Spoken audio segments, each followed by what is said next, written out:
بسم اللہ الرحمن الرحیم نحمده ونصلي ونسلم على رسوله الكريم اما بعد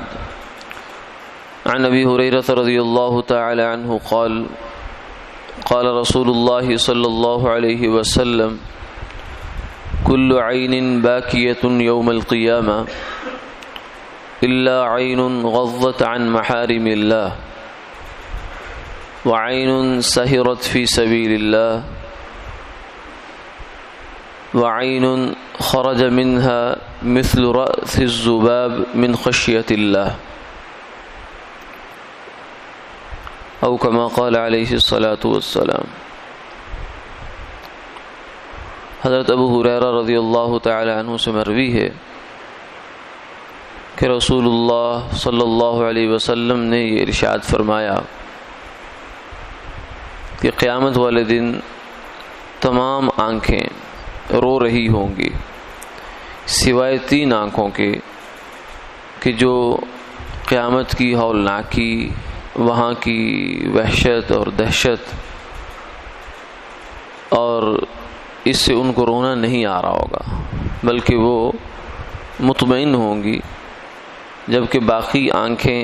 وہ ندامت سے، حسرت سے، افسوس سے اور ان چیزوں کی وجہ سے رو رہی ہوں گی۔ ان 3 آنکھوں میں سے پہلی آنکھ وہ ہے کہ جس نے اللہ کی حرام کردہ چیزوں سے نگاہ بند کر لی، نگاہ موڑ لی۔ اللہ نے جو چیزیں حرام کی ہیں، مثلا غیر محرم عورت جس کے ساتھ انسان کا محرمیت کا رشتہ نہیں ہے، چاہے وہ رشتہ دار ہو، چاہے وہ بھابھی ہو، چاہے وہ سالی ہو یا اور قریبی رشتے ہوں، لیکن وہ محرم نہیں ہے۔ محرم رشتے وہ ہوتے ہیں جن کے ساتھ کبھی بھی نکاح نہیں ہو سکتا۔ بہن، بیٹی، ماں، پوتی، نواسی، پھوپھی، خالہ، یہ محرم رشتے ہیں۔ اس کے علاوہ جتنے عورتیں ہیں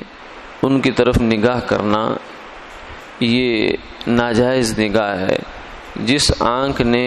یہ نگاہ روک لی، کسی غیر محرم عورت کو نہیں دیکھا، تو اس کا انعام اللہ تعالیٰ اس کو ایک تو دنیا میں عطا فرماتے ہیں۔ دنیا کا انعام یہ ہے کہ یجد حلاوتہ فی قلبی، اللہ تعالیٰ اس عمل کی برکت سے اسے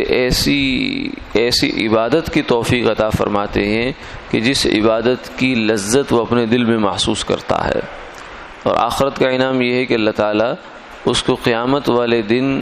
ان آنکھوں میں سے شمار فرمائیں گے جو مطمئن ہوں گی، یعنی جنہیں کسی قسم کا افسوس نہیں، حسرت نہیں، ندامت نہیں، اور وہاں کوئی ان کے ساتھ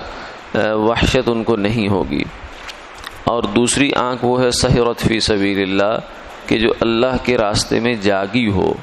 راہ خدا میں مثلا پہرے کا موقع ہے تو ایک آنکھ رات کو جاگ رہی ہے، یعنی ایک انسان جاگ رہا ہے اور وہ سو نہیں رہا، تو یہ نیند کی قربانی، ایسے موقع پر نیند کی قربانی کرنا راہ خدا میں، یہ بھی بہت بڑا عمل ہے۔ اس عمل کی برکت سے اللہ تعالیٰ اس آنکھ کو قیامت والے دن ان آنکھوں میں شمار کریں گے جو مطمئن ہیں۔ اور آنکھ کے مطمئن ہونے کا مطلب یہ ہے کہ وہ بندہ بھی اطمینان میں ہے، یہ نہیں کہ صرف آنکھ مطمئن ہے، بلکہ جو آنکھ والا ہے اسے بھی اللہ تعالیٰ اپنا خاص قرب عطا فرمائیں گے۔ اور تیسری آنکھ وہ ہے کہ جو دنیا میں اللہ کی خشیت سے، اللہ کے ڈر سے یا اس کی نعمتوں کو سوچ کر اور اپنی کوتاہیوں کو سوچ کر ندامت سے جس آنکھ سے آنسو نکل پڑا، حتیٰ کہ کوئی بڑا یا زیادہ آنسو ضروری نہیں ہے، فرمایا مثل رأس الذباب، مکھی کے سر کے برابر۔ مکھی کا سر، مکھی خود کتنی ہوتی ہے، پھر اس کا سر کتنا ہوتا ہے،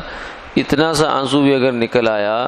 تو یہ اتنا سا آنسو بھی اللہ کی نظر میں بیکار نہیں ہے، بلکہ اس کی بہت قدر ہے، اتنی قدر ہے کہ یہ آنسو قیامت والے دن انسان کو اس کی ہولناکی سے نجات دلائے گا۔ انسان کی نظر میں ہو سکتا ہے یہ آنسو کوئی اہمیت نہ رکھتا ہو، اتنا سا آنسو، لیکن اللہ کی نظر میں یہ چھوٹا سا آنسو بھی اتنی قیمت رکھتا ہے کہ قیامت کی ہولناکیوں پر غالب آ جائے گا۔ تو اس لیے انسان کو یہ 3 موقع ایسے ہیں، ان میں سے 2 موقع تو تقریباً ہر آدمی کو ملتے ہیں، اپنی نظر کی حفاظت کر لینا غیر محرم کو دیکھ کر، بالخصوص اس زمانے میں کہ جہاں بد نظری کے، بد نگاہی کے، بے حیائی کے اسباب وافر ہو چکے ہیں اور روز افزوں ہیں۔ اللہ تعالیٰ حفاظت فرمائے۔ ایمان سوز ماحول ہے، یعنی دین سوز ماحول، ایمان سوز ماحول ہے۔ ایسے ماحول میں نظر کی حفاظت کرنا بڑا مجاہدہ ہے، اور اس مجاہدے پر اللہ کی جانب سے بڑا اجر ہے۔ اور دوسری چیز جو ہے وہ اپنے گناہوں کو سامنے رکھ کے، اللہ کی نعمتوں کو سامنے رکھ کے، پھر اپنی کوتاہیوں کو سامنے رکھ کے آنکھ سے آنسو بہانا، یہ بھی اللہ کے ہاں بڑا محبوب عمل ہے۔ اگر کسی وجہ سے آنسو نہیں آتے تو فرمایا فتباکو، پھر تم کیا کرو، رونا نہیں آتا تو رونے کی صورت بنا لو۔ اللہ وہ کریم ذات ہے کہ جہاں صورت بھی حقیقت کے قائم مقام ہو جاتی ہے۔ حالانکہ ہمیں کوئی صورت دے تو ہم اس کو حقیقت کے نہیں شمار کرتے۔ ہم کسی سے فروٹ خریدنے جائیں اور وہ ہمیں صورت تھما دے، جو اس کا نمونہ بنا وہ دے دے، حقیقت نہ ہو اس کے اندر، تو ہم کہیں گے بھائی ہمارے کس کام کا، اس کو رکھ لو اپنے پاس، میں تو یہ نہیں لیتا۔ لیکن اللہ کی ذات پر قربان جائیے، اللہ تعالیٰ رونے کی ایک حقیقت ہے، آنسو نکل آتے ہیں، لیکن ایک اس کی صورت ہے کہ آنسو نہیں نکل رہے، لیکن آدمی رونے کی صورت بنا رہا ہے، تو یہ صورت بھی اللہ کے دربار میں چل جاتی ہے۔ اللہ تعالیٰ عمل کی توفیق عطا۔ اللہم صلی علی